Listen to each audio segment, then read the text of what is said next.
Ibu Dinda Fauzani dari Sekretariat Indonesia untuk memodernisasi sesi pertanyaan ini. Ibu Dinda, waktu dan tempat dipersilakan. Baik, terima kasih. Jadi saya ingin menjawab beberapa pertanyaan secara langsung. Mungkin yang pertama adalah untuk Takahashi dari JSC. Pertanyaan dari Pak Krista. Kalau kita berencana untuk membangun konsorsium dengan perusahaan Jepang, apakah persyaratan-persyaratan, apakah mereka mengizinkan saham dominan, bagaimana pengaturan dominasi sahamnya? Kalau dari sisi kami tidak mensyaratkan komposisi saham persahamannya, dan para peserta perwakilan mereka harus mengelola proyeknya dan supaya mereka paham proyek-proyek di negara mitra atau di Indonesia di mana. Jadi mereka bertindak sebagai perwakilan di Jepang. Jadi mereka harus melaporkan status proyek, dan bila terdapat permasalahan yang ada di proyek, maka harus dilaporkan dan mereka harus laporkan, dan kita harus berkonsultasi apa yang kita lakukan untuk proyek pemodelan atau contoh ini.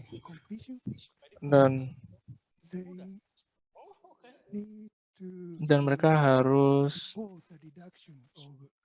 greenhouse gas emission and need to issue dan JSM. harus menerbitkan kredit. Jadi mereka tidak perlu menjadi pemegang saham dominan. Terima kasih. Oh, Dinda-san, I'm sorry, I think you're muted.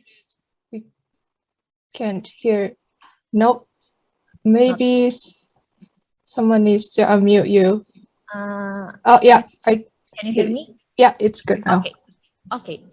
Now is the second question I would Dan like to ask. pertanyaan kedua, saya ingin bertanya kepada Diki dari Ibu Niken Andika Putri, karena proyek-proyek kehutanan belum dipertimbangkan dalam JSM, bagaimana teknologi yang langsung Thank you very much. berlaku untuk bidang kehutanan? Baik, terima kasih banyak Ibu Niken atas pertanyaannya. Seperti yang saya jelaskan sebelumnya, bahwa ada beberapa teknologi di sini bukan untuk kehutanan. Jadi tidak ada proyek untuk hutan, untuk lahan gambut, dan tidak ada untuk proyek-proyek yang berhubungan dengan kehutanan.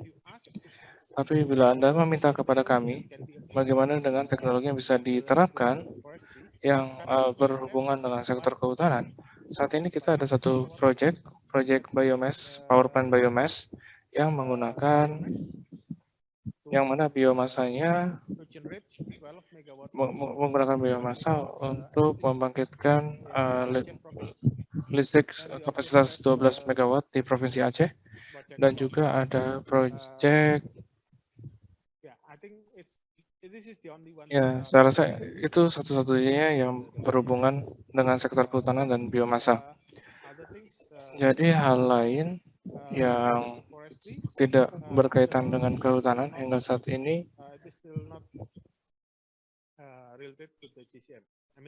untuk proyek-proyek yang berhubungan dengan kehutanan saat ini belum bagian dari JSM Indonesia. Mungkin bagian di negara lain, tapi di Indonesia kami tidak memiliki proyek apapun untuk sektor kehutanan.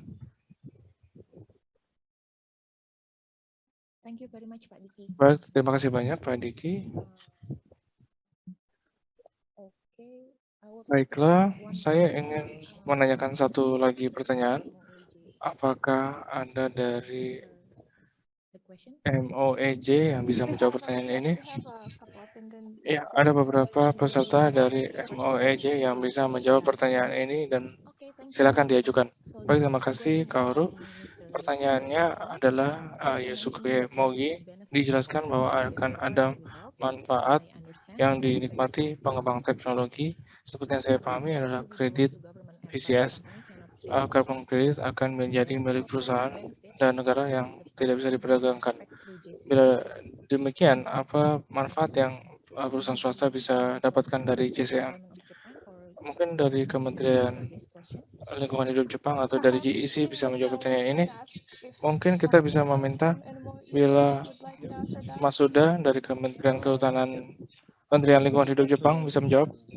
Ya, bila saya tidak salah paham pertanyaannya, manfaat perusahaan swasta dari JCM di tahap ini, mereka bisa bergabung dengan perusahaan Jepang untuk membentuk konsorsium internasional dan bisa mendapatkan dukungan keuangan dari pemerintah Jepang pada saat kemajuan pemasangan teknologi dekarbonisasinya sudah mencapai di atas 50%. Dan pemerintah Jepang akan mengambil kredit yang didapatkan dari proyek tahap ketiga. Apakah sudah menjawab? Baiklah, saya rasa baik. Terima kasih, Matsuda.